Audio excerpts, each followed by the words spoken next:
உடம்புல பித்தம் அதிகரிக்கக்கூடிய நபர்களும் இதை எடுத்துக்கலாம். இந்த பித்தம் அதிகரிச்சது அப்படின்னா நமக்கு நிறைய எண்ணெய் ஓட்டங்கள் வந்து இருக்கும், தலைவலி வந்து உண்டாகலாம், அதே மாதிரி வந்து செரிமான கோளாறுகள் வந்து உண்டாகலாம், படபடப்பு உண்டாகலாம். இதெல்லாமே வந்து பித்தம் அதிகரிச்சதோட அறிகுறிகள்.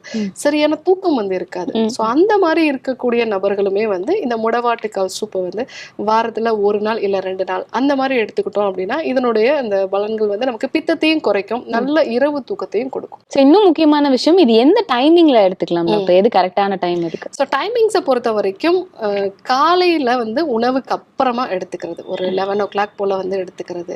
ஸோ அந்த மாதிரி எடுத்துக்கிட்டோம்னா நல்லா வந்து ஒரு எஃபெக்ட் வந்து இருக்கும். ஏன்னா வந்து இது வெறும் வயதில் எடுத்துக்கும் போது சிலருக்கு வந்து அசிடிட்டியை வந்து ட்ரிகர் பண்ணலாம். ஸோ ஏன்னா நல்ல நார்ச்சத்து இருக்கிறதுனால குடலோட அசைவு இயக்கத்தை வந்து இது ஃபாஸ்டன் பண்ணும். ஸோ அதனால் நீங்கள் காலை உணவு எடுத்த பிறகு ஒரு 11 மணி போல் இந்த சூப் வகைகளை வந்து நம்ம எடுத்துக்கிட்டோம் அப்படின்னா உங்களுக்கு வேறு எந்த தொந்தரவுகளையும் வந்து பண்ணாது.